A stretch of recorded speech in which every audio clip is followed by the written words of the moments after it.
الحمد للہ رب العالمین والصلاة والسلام علی سید المرسلین اما بعد فاعوذ باللہ من الشیطان الرجیم بسم اللہ الرحمن الرحیم۔ آج انشاءاللہ عز و جل ہم سبق نمبر 22 اس مدنی قاعدے کا آخری سبق ہے۔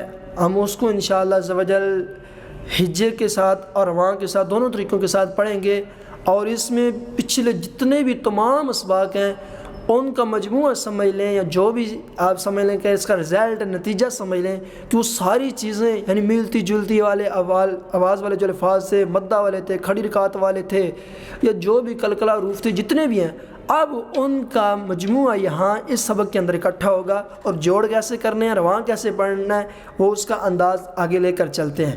تو یہی بات یاد رکھ لیں کہ مسئلہ بھی ہے کہ جو ان حروف میں فرق نہ کرنے کی وجہ سے اگر معنی فاسد ہو گئے تو نماز بھی نہ ہوگی آپ کی۔ یہ نماز کا اہم مسئلہ ہے، تو اس پر بھی آپ نے غور کرنا ہے۔ پہلے ہم شروع کرتے ہیں تکبیر تحریمہ۔ اب اس کو جوڑ کرتے ہیں جس طرح ہم نے پیچھے کیے تھے، جیسے حمزہ لام زبر ال، لام کھڑا زبر لا، اللہ ہا پیش ہو، اللہ حمزہ کاف زبر اک، با زبر با اکبر، اللہ اکبر را پیش رو، اللہ اکبر۔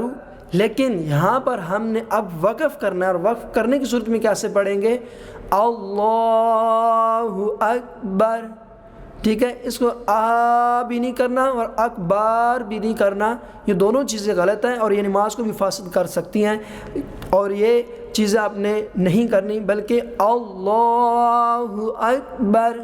اللہ کو موٹا کیوں کیا ہے؟ کیونکہ اللہ کے نام سے پہلے زبر آئی ہے۔ ہم نے کیا قاعدہ پڑھا تھا کہ اس میں جلالت اللہ عز و جل کے نام سے پہلے زبر یا پیش آ جائے تو اس کو موٹا کریں گے، تو اس لیے ہم نے اس کو موٹا بھی کیا ہے، اور ویسے بھی اس کو لام کو موٹا کر کے ہی ہم نے پڑھنا ہے۔ آگے ثنا شروع ہو رہی ہے، جیسے میں اب اس کو ویسے روانگی کے اندر پڑھتا ہوں، پھر قواعد کی وضاحت میں کرتا ہوں۔ سبحانک اللہم وبحمدک وتبارک اسمک وتعالی جدک ولا الہ غیرک۔ اب اس کے اندر دیکھیں، سین متحرک، با ساکن، ہا کھڑی رکعت، نون متحرک، کا متحرک، لام کھڑی رکعت ہے، اور یہ یاد رکھ لیں کہ اللہ کا لام ہے اور اس سے پہلے زبر آ گیا ہے، تو اب اس کو کیا کریں گے؟ موٹا کریں گے، جیسے کاللہ، ٹھیک ہے، ہا متحرک اور میم مشدد بھی ہے اور متحرک بھی ہے، ہم، ٹھیک ہے، سبحان، جو ہا کے ہم کھڑی رکعت کی مقدار تھی اس کے مطابق ہم اس کو لمبا کریں گے تو کیا بنے گا؟ سبحانک اللہم۔ آگے وبحمدک، اس کے اندر واو متحرک، با متحرک، ہا متحرک، میم ساکن، دال متحرک اور کا متحرک۔ اب یہ دیکھ لیں کہ متحرک کہنا بھی جو ہے جلدی جلدی آپ سمجھ تو آ گئی ہوگی آپ کو بھی، تو یہاں پر آپ نے کیا کرنا، آپ متحرک نہیں بھی کہتے تو مین قواعد آپ ذہن میں رکھ لیں کہ واو مدہ کہاں پہ ہو رہا ہے، یا مدہ کہاں پہ ہو رہا ہے، چاہے کھڑی رکعت کہاں پہ آ رہی ہے، تو آپ نے اس کو ذہن میں رکھتے ہوئے نماز کو کلیئر کرنا ہے۔ جیسے اب وتعالی، کیوں لمبا کیا؟ اس کے ہم حمزہ اور عین کا بھی فرق کرنا ہے، اور آگے الف مدہ ہو رہا ہے، لیکن آگے لام کھڑی رکعت اس کو لمبا وہاں پر بھی کریں گے، جیسے اعلی، دونوں کی ایک ہی مقدار تک لمبا کیا ہے۔ آگے ولا الہ غیرک، عین مستعلیہ اس کو موٹا کیا ہے، اور آگے کاف کے اوپر زبر آئی ہے تو اس کو ساکن کریں گے، تو آیا تو اس کی جو صورت ہم نے پڑھی تھی اس صورت کے مطابق پڑھیں گے۔ اب تعوذ پڑھیں گے ہم، وہ کیسے پڑھیں گے؟ اعوذ باللہ من الشیطان الرجیم۔ اس میں دیکھیں حمزہ متحرک ہے، عین بھی متحرک ہے اور واو مدہ ہوا ہے۔ اب اس کو لمبا کرنا ہے، حمزہ اور عین میں فرق کرنا ہے، کیسے؟ آگے ذال متحرک ہے، واو مدہ بھی ہوا ہے، لمبا کیا ہے، آگے ذال نرمی والا ہے، آگے باللہ ہم نے سبق نمبر 16 کے اندر پڑھا تھا کہ اللہ کے نام سے پہلے زہر آئی تو اس کے لیے ہم نے اس کو باریک پڑھا ہے، اعوذ باللہ من الشیطان، تو کے اوپر کھڑی رکعت آئی، اس کو لمبا کیا ہے۔ اسی طرح را کے اوپر زبر آئی ہے تو ہم نے کیا پڑھا تھا کہ را کے اوپر زبر یا پیش آ جائے تو را کو پر پڑھیں گے، تو یہاں پر بھی ہم اس کو پر پڑھیں گے، نر را جیم، یا مدہ ہو رہا ہے، ٹھیک ہے۔ اب اس کو دوبارہ پڑھتے ہیں، اعوذ باللہ من الشیطان الرجیم۔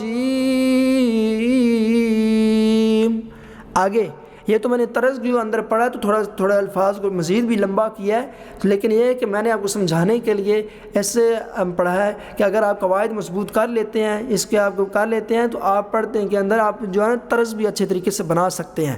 اسی طرح آگے تسمیہ ہے، بسم اللہ الرحمن الرحیم، اس میں دونوں را آئے ہیں، الرح اور الرحی، دونوں کا را آیا ہے تو اس کو دونوں کو موٹا کرنا ہے، اور آگے میم کے اوپر کھڑی رکعت ہے۔ اسی طرح ملا، اللہ کے نام سے پہلے زیر آئی ہے تو اس کو بھی ہم نے کیا کیا ہے، اس کو ہم نے لمبا کیا ہے کھڑی رکعت آنے کی وجہ سے، اور پھر اس کو باریک کیا ہے اس کے اللہ کے نام سے پہلے زیر آنے کی وجہ سے۔ تو اب اس کو پڑھتے ہیں، بسم اللہ الرحمن الرحیم، الرحیم، ہا واضح کرنی ہے۔ آگے سورہ فاتحہ ہے، اس کو اب میں ویسے پڑھ دیتا ہوں تو قواعد یقیناً آپ کو پتہ چل ہی گئے ہوں گے، اور مزید اس کے اندر بھی آپ لگانے ہیں، وقف کیسے کرنا ہے وہ بھی میں اس کے انداز کے اندر پوری سورہ فاتحہ پڑھتا ہوں۔ الحمد للہ رب العالمین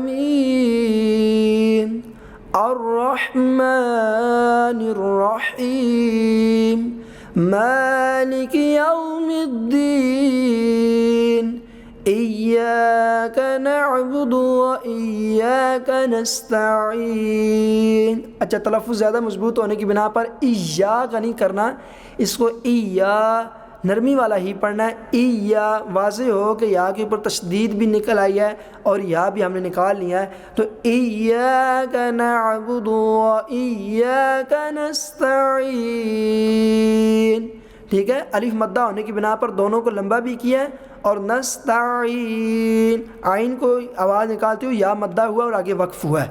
اہدنا الصراط المستقیم، اس میں طا بھی مستعلیہ والا ہے، صاد بھی مستعلیہ والا ہے، اور آگے قاف بھی مستعلیہ والا ہے، تو اس لیے اس کو ان لفظوں کو موٹا کیا ہے۔ آگے پھر صاد مستعلیہ اور طا مستعلیہ، اور آگے ری یہاں مدہ ہو رہا ہے۔ صراط الذین انعمت علیہم، انعمت علیہم غیر المغضوب علیہم ولا الضالین،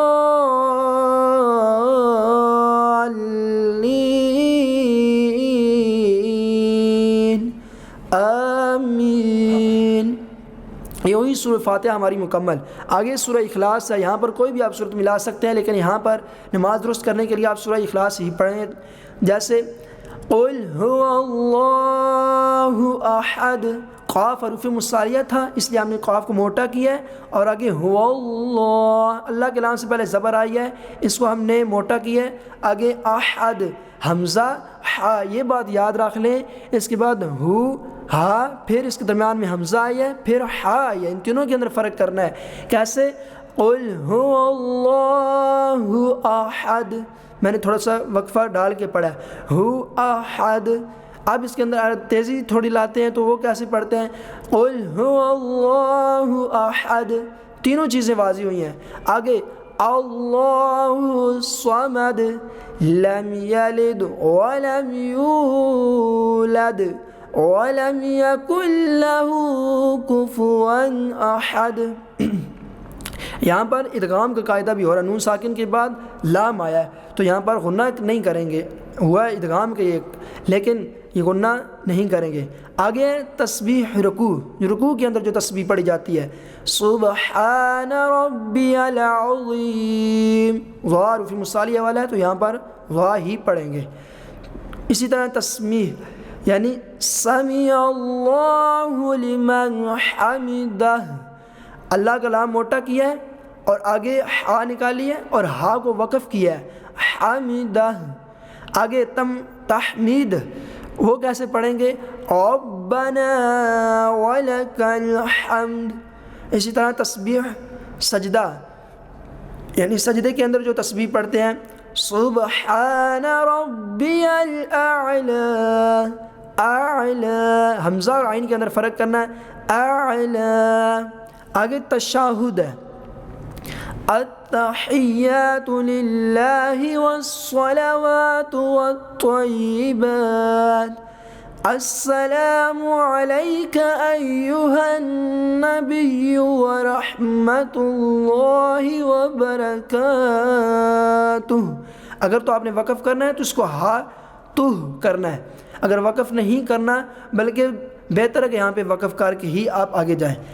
السلام علینا وعلی عباد اللہ الصالحین، اشہد ان لا الہ الا اللہ واشہد ان محمدا عبدہ ورسولہ۔ آگے درود ابراہیمی، اللہم صل علی محمد وعلی آل محمد کما صلیت علی ابراہیم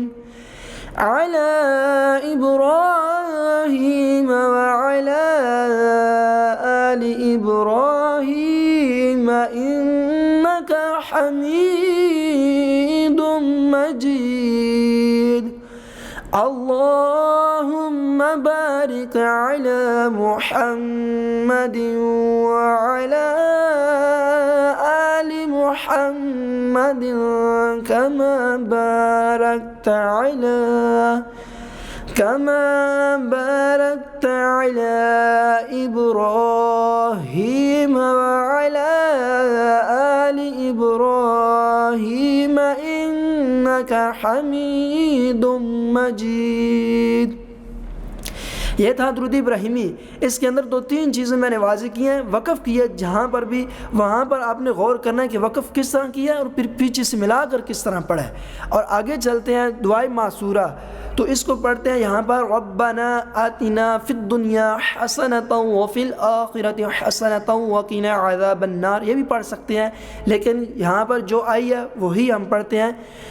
اللہم رب اجعلنی مقیم الصلاة ومن ذریتی ربنا وتقبل دعاء، ربنا اغفر لی ولوالدی وللمؤمنین یوم یقوم الحساب، السلام علیکم ورحمۃ اللہ۔ اب دیکھیں اس کے اندر جتنے بھی تلفظات کا بھی آپ دیکھ لیں، خیال رکھا ہے۔ اور اب یہ تو میرے یہاں تو مضبوطی تھی تو میں نے اس کے اوپر طرز بھی لگا لیا ہے، تو آپ بھی ایسا کچھ کر سکتے ہیں۔ اگر یہ آپ کے مکمل قواعد مضبوط ہوتے ہیں تو آپ اس کے اوپر طرز وغیرہ ترنم لگا سکتے ہیں، تو یہ مشکل کام نہیں ہے، بالکل آسان ہے۔ جب قواعد مضبوط ہو جائیں گے تو ترنم طرز لگانے میں آپ کو بالکل دشواری نہیں ہوگی، مشکل نہیں ہوگی، آپ بآسانی اس کے اوپر طرز وغیرہ لگا سکتے ہیں۔ اگر نماز کے اندر کوئی ایسا لفظ آیا ہو یا قواعد آپ کو سمجھ نہ آ رہے ہوں تو اس کے متعلق بھی آپ سوال کر سکتے ہیں۔ اور نیچے دعائے قنوت ہے تو یہ بھی اسی انداز میں پڑھنا ہے، تو کوشش کریں کہ جو ہے نا اس کو بھی آپ خود پڑھنے کی کوشش کریں کہ قواعد کیسے ہیں یا اس دعائے قنوت کو پڑھنا کیسے ہے۔ یہ میں آپ کے لیے چھوڑ رہا ہوں، آپ کس طرح پڑھتے ہیں یہ آپ کومنٹ میں اپنی رائے کا اظہار کیجیے گا۔ تو دعاؤں میں یاد رکھیے گا۔ السلام علیکم ورحمۃ اللہ وبرکاتہ۔